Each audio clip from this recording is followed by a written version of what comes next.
I know. Okay, friends, my apologies. I was all this time speaking to myself, meaning that I was on mute. My apologies. I'll repeat myself. Good morning and welcome to our third webinar in the Diabeat Challenge. Today is Friday, the 26th of September, and our topic is the cardio-metabolic syndrome. My simple understanding is two words: cardio and metabolic. Metabolism or the metabolic syndrome, I would imagine, has some relevance to excess abdominal fat, dyslipidemia, hypertension, diabetes, insulin resistance. And as a consequence, it could lead to my knowledge, hypercoagulability, increased platelet activity, and so on and so forth, which puts us at risk for cardiac ailments, heart attack, and those are very serious outcomes. If we simplify this and go to a deeper root, I notice that both these factors, the metabolic syndrome as well as the cardiac situation, are closely connected to obesity, a sedentary life, and so on and so forth. And that brings me to the next point. As a lifestyle specialist and as an individual who, and understanding that the objective of our diabetes challenge is in fact lifestyle change to help manage diabetes, it gives me great joy to understand that the solution, or one of the solutions that support the benefits of medication, is lifestyle change. And we have a great champion of lifestyle change. And that champion is Dr. Hala. Now, I might tell you that Dr. Hala is a highly specialized, highly qualified medical professional. Dr. Hala Hamdi, and is also, of course, a member of the medical committee of this very challenge. And she's been with us since inception, several years back when we started. Now, Dr. Hala, and I say this with some emphasis, is a very specialized medical professional. She did her master's degree in 1987, MRCP in 1987, her MRCP in 1999, her SCE in endocrinology and diabetology in 2011. And over the last 30 years, she has worked in Egypt, Kuwait, and the UAE. And here comes the microscopic speciality: comprehensive patient care in diabetes and endocrine disorders, support for patients contemplating pregnancy, medical support in pre-existing diabetes, pre-existing pregnancy and the diabetes correlation, management of diabetes comorbidities and hyperlipidemia, obesity, dyslipidemia, management of thyroid, hypothyroid, thyroiditis, and I'm sure there are many, many more words, including thyroid cancer, pituitary disorders, parathyroid disorders, adrenal disorders, metabolic bone disease, adrenal. The list goes on and on. But, as I said earlier, I have frequently heard Dr. Hala talk, and much to my delight, The bottom line statement of Dr. Hala's has always been, and I hope it continues to remain, that yes, these are medical solutions, but let us not forget what you can do for yourself, and that is manage your life. Ladies and gentlemen, with great pleasure, I request our colleague, Dr. Hala, to kindly take over the session.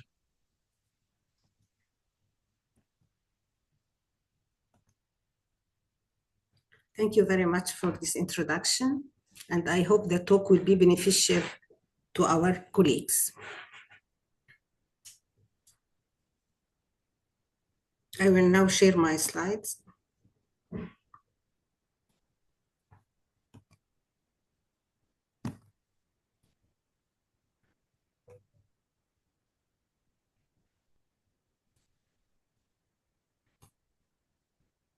You can see now the slides? Yes, Doc. Okay.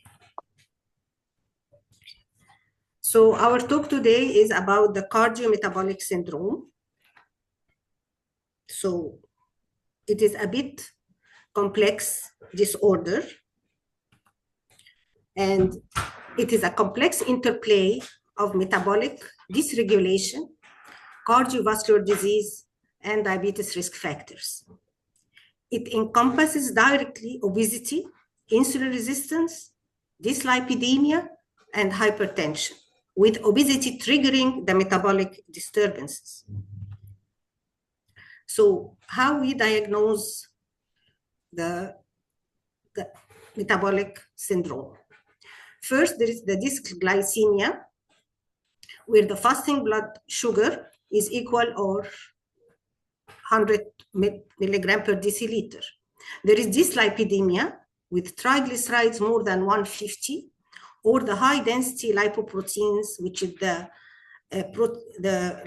cholesterol, which is beneficial to our heart, is low. So it is less than 40 milligram per deciliter in men and less than 50 milligram per deciliter in women. With this, there is a central obesity where the waist is more than 102 centimeter in men or 40 inches, or more than 88 centimeter, 35 inches in women, with blood pressure more than or equal to 130 over 85. So 3 of these will constitute the definition of the metabolic syndrome. Any 3 of these with the central obesity is considered to be the cardiometabolic syndrome, which is now even called the cardiometabolic renal syndrome. So in the UAE, the cardiovascular disease remains the leading cause of death and disability. It is estimated that 80% of the cardiovascular disease deaths are caused by ischemic heart disease and stroke. The prevalence of diabetes among UAE nationals was 21% in males and 23% in females. An alarming situation in the UAE is that 40.7% of diabetic population within the UAE is undiagnosed with diabetes. The obesity epidemic was predicted by the World Health Organization in 1997, and it has now become a true pandemic affecting young people. Obesity and overweight are major health problems, since they increase the risk of developing diabetes, cardiovascular disease, hypertension, which is called the cardiometabolic syndrome. We'll first talk about the clinical manifestations of this. So the first is obesity, and especially the central obesity. The accumulation of the adipose tissue around the waist, it reflects the visceral fat. The visceral fat is the fat that lines the internal organs. And this visceral fat acts as the linchpin of the cardiometabolic syndrome. This adiposity triggers a cascade of metabolic disruptions that contribute to the syndrome complexity. So this adipose tissue acts as an endocrine gland. The relation between obesity and the cardiometabolic syndrome is bidirectional, with obesity fostering insulin resistance and cardiometabolic syndrome promoting further weight gain. Obesity also contributes to a pro-inflammatory state, with adipose tissue acting as a source of cytokines and other inflammatory mediators that contribute to insulin resistance.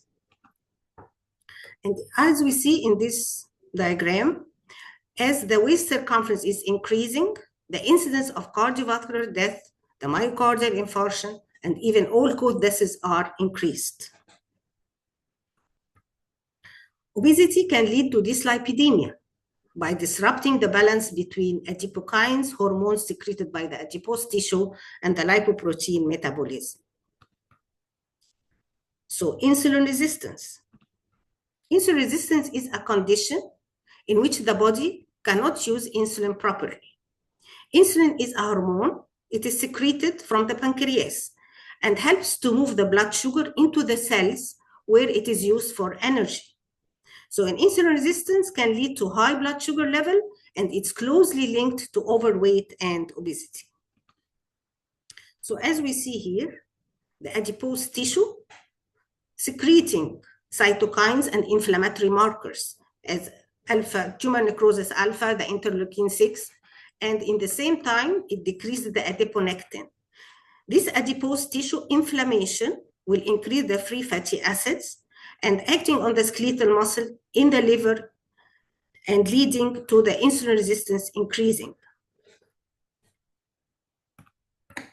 The insulin resistance arises due to a combination of genetic susceptibility and environmental factors.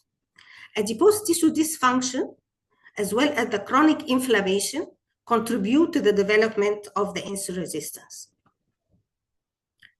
So what is the adipose tissue dysfunction? The fat tissue, what it is mean by? It is characterized by adipocyte hypertrophy. That means the fat cells itself increases in size.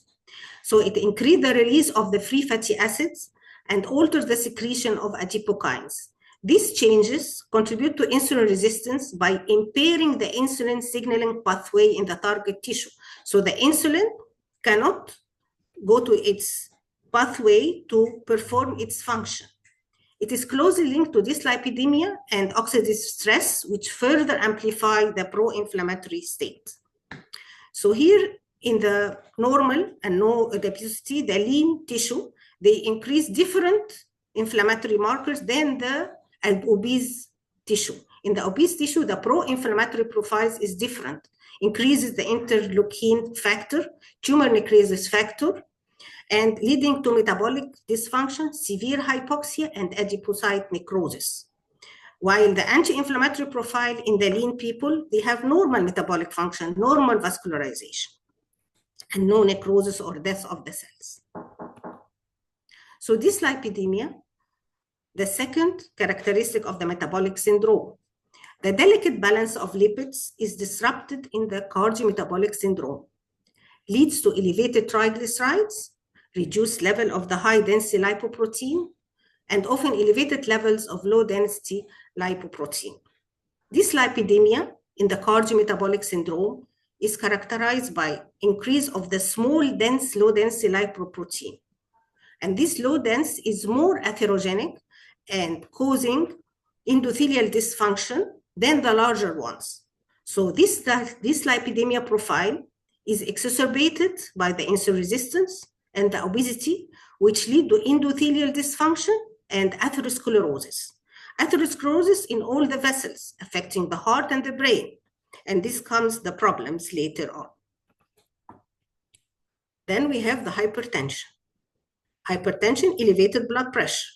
The elevated blood pressure, another key characteristic of the cardiometabolic syndrome, further increase the vulnerability to the cardiovascular disease. That is the ischemic heart disease and the strokes. So the link between hypertension and cardiometabolic syndrome is bidirectional. Endothelial dysfunction, oxidative stress, and inflammation contribute to the development of hypertension and cardiometabolic syndrome. The cardiometabolic syndrome, the clinical implications that it increases the risk of developing type 2 diabetes fivefold, increasing cardiovascular, doubling the risk of the cardiovascular disease. Not only that, it increases, of course, the risk of sleep apnea, of non-alcoholic fatty liver and certain cancers at the colon cancer. Even now, the fatty liver, it is called the metabolic associated liver disease because it is related to the metabolic dysfunction. There is two factors in this adipose tissue. There is inflammatory, increase the pro-inflammatory state, and also hormonal dysregulation. Hormones as adiponectin and leptin, they are pivotal for the metabolic regulation, undergo dysregulation in the cardiometabolic syndrome, exacerbating its trajectory. Adiponectin, it is an adipokine with insulin sensitizing and anti-inflammatory properties, is often decreased in the cardiometabolic syndrome. The adipose tissue decreases the secretion of this adiponectin. So this decrease is thought to contribute to the insulin resistance and inflammation. While leptin, it's another adipokine also, regulate the appetite, it decreases your appetite and increase the energy expenditure. However, leptin resistance often develops in obesity. In obesity, there is increased leptin, but it doesn't work, leading to increased appetite and reduce the energy expenditure. This regulation of adiponectin and leptin contribute to hormonal imbalance seen in the cardiometabolic syndrome. So as we see, we start to eat, and the inflammatory here, there's a chronic inflammation. The adiponectin is decreased, leptin is increased, but it is resistance. Inflammatory markers increased. Dyslipidemia comes on. The fatty liver affected. Even the microenvironment favorable for tumor development is increased. So how can we manage this cardiometabolic syndrome? The primary intervention is lifestyle intervention. The cornerstone of the cardiometabolic syndrome remains firmly anchored in lifestyle modification, personalized dietary adjustment, strategic exercise regimen aimed at recalibrating the metabolic process. Lifestyle interventions are effective, improving the insulin sensitivity, reducing the adipose tissue dysfunction.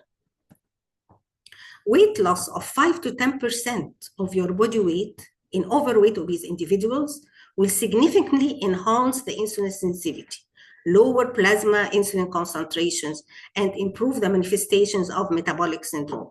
Many patients, when they reduce their weight, they stop the medication, blood pressure becomes better, everything in their life changed. We have eating problems. So while eating is very important, eating right may also help. So more fruits and vegetables, whole grains, chicken, fish, and lean meats. Avoid saturated fats, salty foods, simple sugars to be avoided.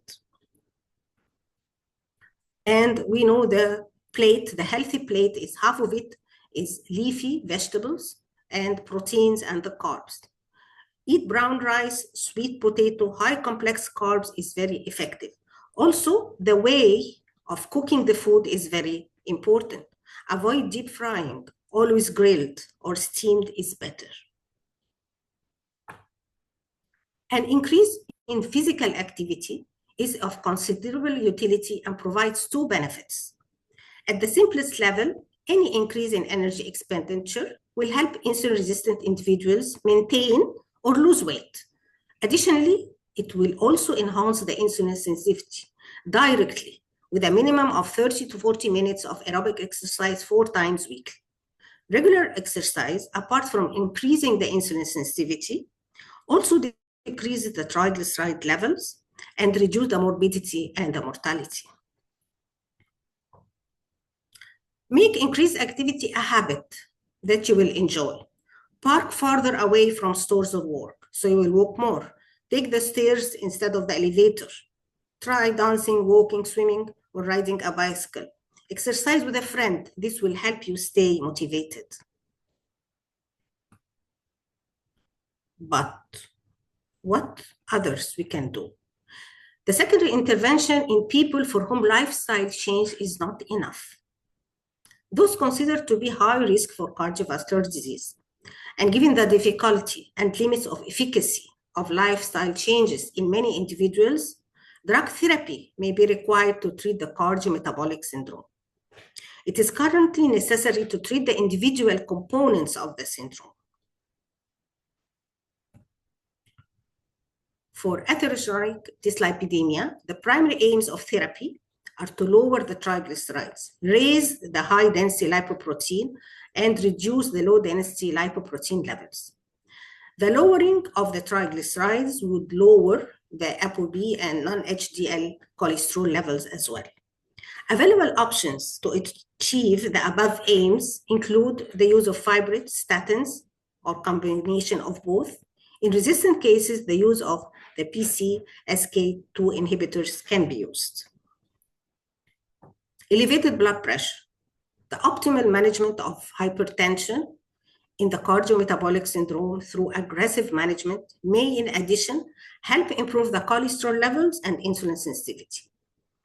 In patients with diabetes, the antihypertensive therapy should be introduced at blood pressure more than 130/80. The angiotensin converting enzyme inhibitors should be first choice in agents in individuals with hypertension associated with cardiometabolic syndrome. They additionally also reduce the insulin resistance. If the patient have side effects from this medicine, then the angiotensin receptor blockers can be used instead, especially for dry cough. Patients with cardiometabolic syndrome should be managed differently from patients who do not have the disorder. For example, high-dose thiazides, which is diuretics, may be contraindicated in patients who are insulin resistant because such therapy may exacerbate the insulin resistance. For insulin sensitivity can often be improved through the management of obesity, hypertension, dyslipidemia in the cardiometabolic syndrome. Improvement in a patient weight, blood pressure, lipid profile correlate with improvement in a patient glucose level. However, when these measures fail to lower the blood glucose levels, drugs that directly improve the patient insulin sensitivity should be considered. Metformin, due to its effect on improvement of the insulin resistance, also it has been shown to prevent or delay the development of diabetes mellitus. Thiazolidinones, as pioglitazone, increase the body sensitivity to insulin by activating metabolism and fat synthesis genes. Now, we have also the new era of the glucagon-like peptide receptor agonists. These agents stimulate the endogenous glucagon-like peptide 1 to enhance the glucose-dependent insulin secretion, suppress glucogenesis, slow the gastric emptying, and promote satiety and lead to weight loss. As per the 223 American Diabetic Association guidelines, the GLP-1 receptor agonists are recommended for mitigating the cardiovascular risk. These agents not only lower the chances of cardiovascular events and hypoglycemia, but also demonstrate potential in potentially decreasing the progression of the chronic kidney disease. So how they act, as we said, they decrease the appetite and the satiety, they decrease the gastric emptying, the lipid absorption, decrease inflammation, and also they increase the insulin secretion, decrease the glucagon release. Plus, they have increase the cardiac function, decrease the inflammation in the liver. Now they decrease the steatosis, decrease the inflammation in the blood vessels, increase vasodilatation, decrease inflammation, endothelial dysfunction. We have now many glucagon-like peptides, as the semaglutide. We have the Rybelsus, also semaglutide, which is taken orally. We have the Wegovy, it is semaglutide for weight loss. All these are once weekly. Rybelsus is every day. Trulicity, which is taken once weekly. Victoza, Saxenda, this is the liraglutide, which is taken every day. And the new tirzepatide, which is the Mounjaro, which is also taken once weekly. We have other drugs like the sodium glucose transporter 2 inhibitors.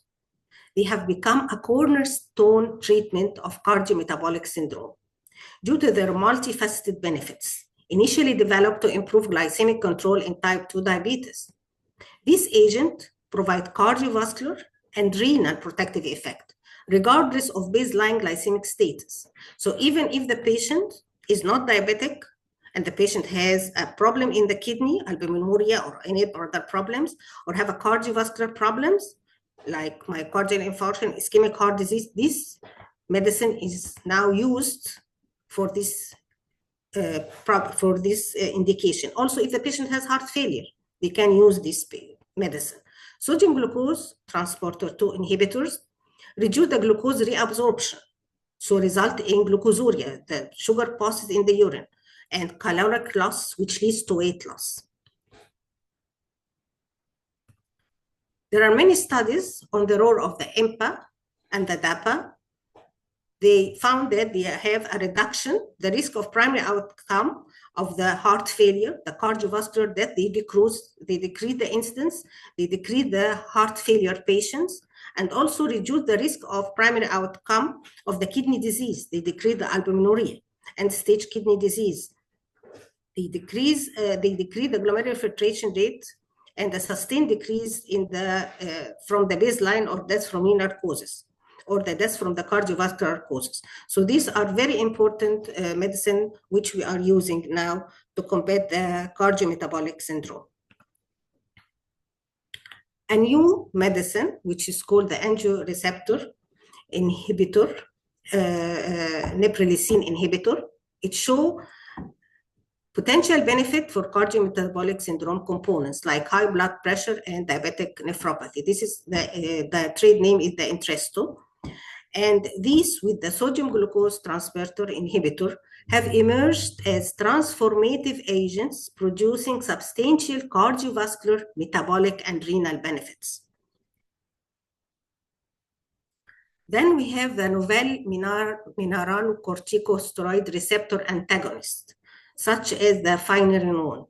It's showing potential in addressing renal and cardiometabolic components of cardiometabolic syndrome. They selectively block the receptors, decrease aldosterone, reduce inflammation, fibrosis within the cardiovascular and the renal system. Given the anti-fibrotic, anti-inflammatory, as we said, the metabolic syndrome had increased inflammatory markers. So finerenone may be particularly beneficial for cardiometabolic syndrome patients at high risk of chronic kidney disease progression and cardiovascular complications. So this is the novel therapeutic medicines we used for the cardiometabolic syndrome components. The Entresto or the angiotensin renin, the angiotensin neprilysin inhibitors, they decrease the blood pressure. They have modest improvement in lipid, improve the insulin sensitivity, and they have a renal protection. They decrease albuminuria, improve the renal hemodynamics. They decrease the heart failure and hospitalization and decrease the cardiovascular mortality. The sodium glucose transporter 2 inhibitors at the EMPA and the dapagliflozin, they reduce, as we said, the glucose reabsorption. So they have some effect on the weight. They improve the insulin sensitivity, decrease the fasting sugar, decrease the triglycerides, decrease the blood pressure, decrease the progression to albuminuria, and decrease heart failure and decrease the cardiovascular mortality. The GLP-1 receptor, of course, they decrease the weight, significant weight loss, decrease the insulin resistance, decrease the LDL, decrease the triglycerides, increase the good high-density lipoprotein, and they have a potential benefits in heart failure, and they decrease the major cardiovascular effect. And the novel mineralo receptor antagonist, the finerenone, with selective mineralocorticoid receptor blockade, decrease the blood pressure, and also strong renal protection. They protect the heart, decrease heart failure, hospitalization, and decrease the cardiovascular mortality. So the cardiometabolic syndrome, as we see, have many effects, and now there are many phases of medicine are producing. We spoke about the GLP, the SGLT2 inhibitors, and the ARNIS, the finerenone, but still there are two coming in the phases still, like the interleukin-6 inhibitors, to decrease the oxidative stress, the systemic inflammation, decrease the insulin resistance. And there is the sodium hydrogen expander blockers to decrease the oxidative stress, decrease the systemic inflammation, and decrease the insulin resistance. Another form of secondary intervention is the bariatric surgery, which is recommended for severely obese individuals with cardiometabolic syndrome. Bariatric operations are generally designed to result in restriction of food passage or malabsorption, reducing the nutrient absorption. So most common procedures like sleeve gastrectomy and Roux-en-Y gastric bypass act as a combination by also altering the gut hormone that affect hunger, satiety, and blood sugar.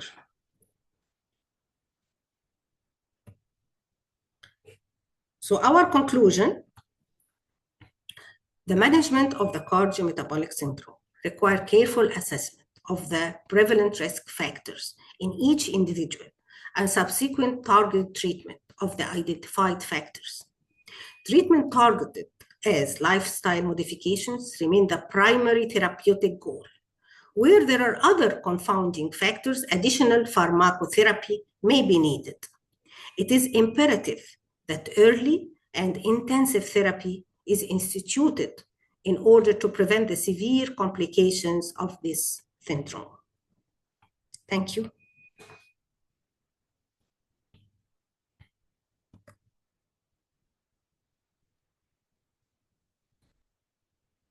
Friends and Dr. Hala, Yes. I have to thank Dr. Hala once more, as I do all the time, for her support in promoting lifestyle change and lifestyle activity, diet, exercise, etc. I have to thank Dr. Hala for that. Thank you so much. But I noticed that Dr. Hala is a veritable encyclopedia when it comes to the use of different medical remedies for her situation. Enlightening explanations on the benefits of appropriate medication. Enlightening, so informative. I mean, Dr. Hala, in my simple mind, mentioned that the cardiometabolic syndrome had multiple ailments, and for each ailment, she had an appropriate remedy. What more could anyone ask for in a webinar? Personally, thank you, Dr. Hala. But my colleague, Dr. Wilku, will have some questions. Dr. Wilku, sir. Yes, sir. Thank you so much. Thank you, Dr. Hala, for, as Professor said, it's an enlightening session. And you have given many things in a simpler way. And as per your session also, and we are receiving the questions also. So we'll take the questions. First question is from Jack. Does insulin resistance cause heart disease or high cholesterol? High insulin means high insulin resistance. And as we said, the insulin resistance causing the inflammation, increase the inflammation. And yes, it can cause, it is a syndrome. Usually, if anyone with insulin resistance, we should check his blood pressure and check his cholesterol, because these are like factors which playing with each other with the same mechanism. Yeah, true. Satraj has asked, he is asking on behalf of his sister. My sister is 32 years on routine annual check. She was diagnosed with high cholesterol, and for which she is taking Lipitor 20 mg. And her fasting sugar mostly comes high, whereas random sugar and HbA1c are within normal limits. We don't have any family medical history, and she doesn't have any other complaints. Does she have a diabetes? It's a confusing question because they are concerned about it. The question is how much her fasting is. Let me. Okay, I'll ask. You can continue. I'll ask him. The fasting sugar, it depends. And if it is, she may be pre-diabetic. She maybe need to do the glucose tolerance test to see whether how much it is, or she is really diabetic or pre-diabetic, and how much is her weight. Okay, so she has to be investigated properly. Okay. Yes, messaged me 165 is the fasting. Like she is diabetic like that. It is 165. How is the HbA1c? HbA1c, 1 second. The last thing.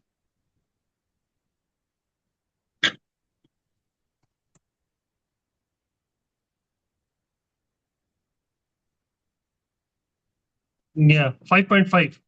No, it cannot be 5.5 and the fasting 165. Yeah, that's what. No, there is something. Otherwise, she has something like anemia or thalassemia or something which the HbA1c is not right. So better to do for her the glucose tolerance test to be sure what is going on. True, because in one side they are saying there is no family medical history, and she doesn't have any other problems. Yeah, but 165, if it's fasting 8 hours, this is considered to be diabetes. So she has to do the glucose tolerance to see after 2 hours how much it is. And it cannot be 5.6. It cannot be like that. True. So we'll get the complete information from him. Yeah, or if the HbA1c coming like that, maybe it is not accurate. So do fructosamine for her. Because sometimes if the hemoglobin, there is some error or something, anemia, better to do the fructosamine, which reflects the albumin and the sugar combination. Yeah, he just replied, she started medicine only 3 months back. That means only one time HbA1c has been done. Maybe there is an error. Yeah, maybe. Okay. Maybe. Okay. Next question is from Bhuma. Recently, I read she has read about long-term cholesterol medication can lead to diabetes. Is it true? No. There is always in any medicine, we have to make the advantages and disadvantages. Okay, so if this patient is having high cholesterol and she is more prone to have any heart attacks or so on, so she has to take her statins. If she is hypertensive and high cholesterol, she has to take her statins. Yeah. Okay. And next question comes from Mr. Salman. Do GLP medications cause pancreatitis? Can they be taken for borderline obesity? Yes, these are the side effects of the GLP-1.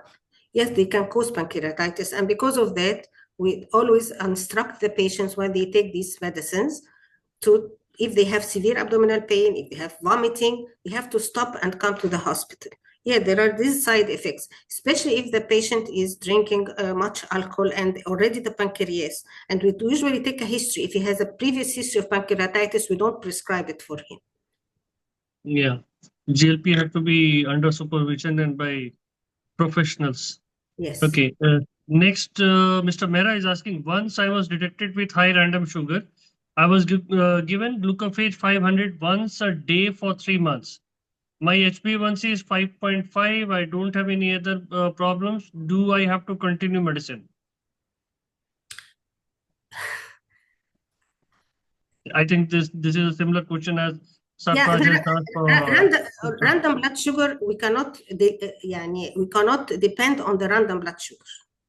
You either do the fasting blood sugar, the HbA1c, or the glucose tolerance curve to diagnose whether this patient is pre-diabetic or diabetic or he is normal. So cannot be diagnosed as random blood sugar and give him the medicine like this unless the random blood sugar is more than 200. And at that time, he will be diabetic. Because if you eat if you get your sugar randomly after 1 hour, it may be high, but still you have nothing. So it has to be in special criteria to diagnose the patient. Yeah. Next question comes from Salman. Is metformin better than to take GLA medications for borderline? Salman is instead of GLP, now he's asking about is metformin better? See, it depends on many things. First, how is the BMI of this patient? He's obese, over obese or not? Secondly, also the price. We have to consider that GLP-1 is so expensive and the insurance doesn't cover it.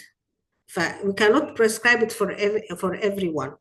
So there are some criteria, but some patients, yes, they have to take it. Yeah, true. Suzanne Thomas, okay, she's thanking you. Okay. Mr. Mehra has replied his random sugar was 400. Now, if it is 400, he is diabetic patient. So he has to be properly investigated and treated. 400 is very high. Unless he lost much weight or he do diet, severe diet, then we have to reconsider him again. So he has to follow with his physician. It is not to take the medicine and stop, because 500 milligram, if it is 400, it will not act. It is very little dose. Yeah, and that too, he has only started for last 3 months only. So he must have a proper follow-up and investigation by the doctors. Yes. Okay, I think questions are, 1 second. Yeah, I think questions are finished. From my side, I will ask one as regular I used to ask to a professional like you. Living in a current lifestyle, what is the takeaway message for everyone to have a proper diabetic care or to prevent a diabetes in a current living lifestyle status? As I said, Everyone is having sedentary lifestyle, having commercial food, fast food, everything in all those content. Style life modification is not an easy task. It is really difficult. But if you are adapted to it, it will be more easier. So I always advise my patients, very simple task, don't put sugar. You will be adapted to it. Try to get the stairs. Very simple things. You don't have to go to the gym every day. You have no need to eat very fatty food. No need to eat junk food. Increase the vegetables. Most people don't like the vegetables. So they have to like more vegetables. Why you eat the juice? There is the raw fruits. Why you eat the juice? Very simple things we can do will improve our life. True. Everything is under our control. If we have a strong will, we can control everything. We can have a good, healthy lifestyle. Yeah, you are right. Thank you very much, Dr. Hala. I think from my side, it's over. Thank Professor, you. over to you. Okay.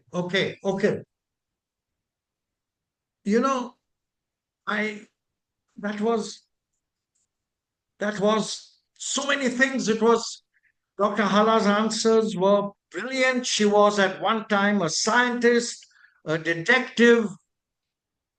And the last question was the icing on the cake when you asked, what is the solution? And Dr. Hala, in spite of all the enlightening information that she gave throughout her webinar, ended with a simple statement, and that is, in the simplicity that she said it, that if you can manage to look after your health by doing simple things, you do not have to go to the gym, you can go for a walk, you do not have to put sugar in your tea, you can avoid sugar. I mean, with all the brilliance of scientific medication, Dr. Hala offered, if I may use the word with no reference to Dr. Hala, grandmotherly advice, which is still relevant today. Dr. Hala, thank you once more, ma'am. I will drop into your office and thank you personally also. Thank you so much. And friends, thank you, of course, to Dr. Hala. Thank you to our audience that has been kind enough to come in free every week for our sessions. And thank you also to the many questions, enlightening questions that were asked, and with Dr. Wilku's insights into those questions to give us all great knowledge at the end of it. And my thank you also to our IT team and to Arabian Wellness. And I have to tell you, that in the many, perhaps 100 webinars that we have conducted, this was one of those outstanding webinars in which we didn't have a single technical IT related glitch. That is well done. Thank you so much. Friends, I noticed that there is uh, uh, there is a brochure indicating our next webinar. Dr. Wilco is always 1 week ahead of us, 1 week ahead. And therefore, here on Friday, the 3rd of October, we have an exciting topic. Dr. Zara will be talking about unveiling diabetes, facts and myths. Excellent, excellent. Well done. This is going to be another interesting topic. Ladies and gentlemen, thank you so much and have a great day.